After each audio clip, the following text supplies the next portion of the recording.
শোনেন, গরু যদি কিনতেই হয় চাষির কাছে যাবো। চাষি যদি বলে 10 দাও, চাষি যদি বলে 10 দাও বা 5 দাও, আমরা সেটাই দেবো। তো বন্ধুরা, গরু নিয়ে খুব দামদর চলতেছে। চলুন কুরবানির পশু কিনার আপনাদের ভিডিওটা দেখাই। আল্লাহ তুমি করো একটু মেহেরবানি, আল্লাহ তুমি করো একটু মেহেরবানি, কবুল করো আমার কুরবানি, কবুল করো আমার কুরবানি। চলে আসছি গরুর বাজারে, মাগুরা ইটখোলা বাজার। দেখাই গরু কেমন গরু আছে। তো বন্ধুরা, আমরা ইটখোলা বাজার হচ্ছে মাগুরা শহরের থেকে পৌরসভার মধ্যে, এটা একটু ভিতরেই। তো আমরা গিয়েছিলাম ঈদের 2 দিন আগে। তো আমরা যে গরু কেনার চেষ্টা করি, তো এইবার যেটা মনে হলো যে বাজার খুব ডাউন আছে, অত বেশি দাম না, মোটামুটি আগের বারের থেকে এবারের গরুর দাম কিছুটা হলেও কম। তো চলেন আর একটু ঘুরে ঘুরে দেখাই।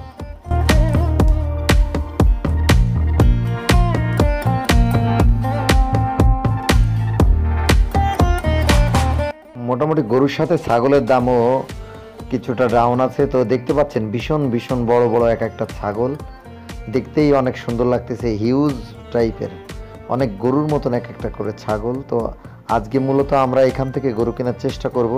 যদি ফাইনালি এখান থেকে না কিনতে পারি, তো পরবর্তীতে আমরা আবার অন্য একটা হাটে যাব। তো এই বিষয়টা হচ্ছে আপনাদেরকে পুরো ভিডিওর মাধ্যমে দেখাবো। আর যারা ভিডিওটা দেখবেন তারা অবশ্যই অবশ্যই শেয়ার করবেন। দেখতেই পাচ্ছেন এগুলো মোটামুটি ক্রস জাতের গরু এবং মোটামুটি দাম ভালোই আছে, খারাপ না আবার বেশিও না। এই ছাগলটা দেখতে পাচ্ছেন হিউজ একটা বড় ছাগল। এ ধরনের ছাগল সাধারণত অনেক উঠছে বাজারে। তো আমরা গরু খুঁজতেছিলাম, গরু আমাদের পছন্দসই বা আমাদের অ্যাডজাস্টমেন্ট টাকার সাথে, তো সেটা হচ্ছিল না। তো আমরা ফাইনালি একটা গরু পেয়েছি। এই গরুটা, এটা একটা চাচার আছে। তো চাচার সাথে এই যে আমরা কথা বলার চেষ্টা করতেছি। এখানে আমাদের সোহাগ ভাই আছে, মোটামুটি কঠিনভাবে দাম দর করার চেষ্টা করতেছে এবং ঘুরেই ফিরেই দেখার চেষ্টা চলতেছে যে গরুটা কেমন হতে পারে। তো আমরা চাচাকে অনেকভাবেই দাম দিলাম, মোটামুটি 1 লক্ষ টাকার উপর দিয়ে চলে গেলাম। আবার আমি আসলাম, সে আমিও বোঝানোর চেষ্টা করলাম। আমরা সবাই মিলে যখন বোঝাতে না পারছি, তখন আমরা বললাম যে আপনি বাসায় নিয়ে যান। ইনি নাকি আবার চাচির অনুমতি ছাড়া গরু বিক্রি করতে পারে না। তো আমরা বললাম যে চাচির কাছে শুনেই আমরা গরু কিনবো। ফাইনালি এনার সাথেও আমাদের দামে দরে খুব বেশি পড়লো না। তো গতকালকে আবার আমরা যাব, যেহেতু দামে দরে পড়ে নেই। তো আগামীকাল আবার আমরা গরুর জন্য যাব অন্য হাটে, রামনগরের হাটে। চলেন। তো বন্ধুরা, আজকে চলে আসছি রামনগরের হাটে। এটা রামনগরের লাস্ট হাট। এটা মাগুরা শহর থেকে সামান্য একটু দূরে। প্রচুর পরিমাণে গরু আসছে, দেখাই যাচ্ছে রং বেরঙের বিভিন্ন সাইজের গরু, অনেক বড় ছোট সব ধরনের গরু। তবে তুলনামূলক ছোট গরুর দাম থেকে বড় গরুর দাম তুলনামূলক অনেক কম। এবার মোটামুটি যেটা দেখা যাচ্ছে বা আমরা কথা বলে বুঝতে পারছি যে গরুর দাম সেই হারে বেশি না, মোটামুটি আর কি রিজনেবল আছে বলা চলে।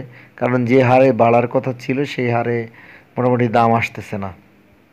তো আমরা খুব ঘুরতেছি এবং ঘুরে ঘুরে দেখার চেষ্টা করতেছি। আসলে যখন আপনি কোনো কিছু কিনতে যাবেন, তখন আপনার চাহিদা মতো পাবেন না।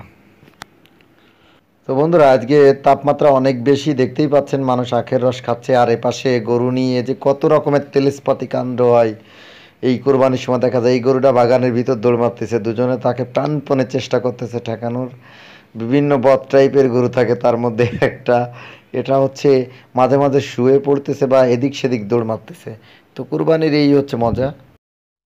আজকে প্রচুর পরিমাণে গরু উঠছে। আমরা চিন্তা করছি আজকে যে কোনো মূল্যে আমরা এখান থেকে একটা গরু কিনে নিয়ে যাব ইনশাল্লাহ। তো সবাই আমাদের জন্য দোয়া করবেন। আর যারা ভিডিওটা দেখতেছেন তারা শেয়ার করবেন। এবছর মোটামুটি গরু রিজনেবল দাম আছে, তো দেখেই আমরা গরু কিনতে পারি কিনা। তো বন্ধুরা, এই স্থির পিকচারে যেটা দেখতেছেন এটাই হচ্ছে আমাদের গরু। আমরা নিয়ে নিচ্ছি এটাকে। তো ইনশাল্লাহ দেখা হবে আবার কোনো ভিডিওতে। আল্লাহ হাফেজ।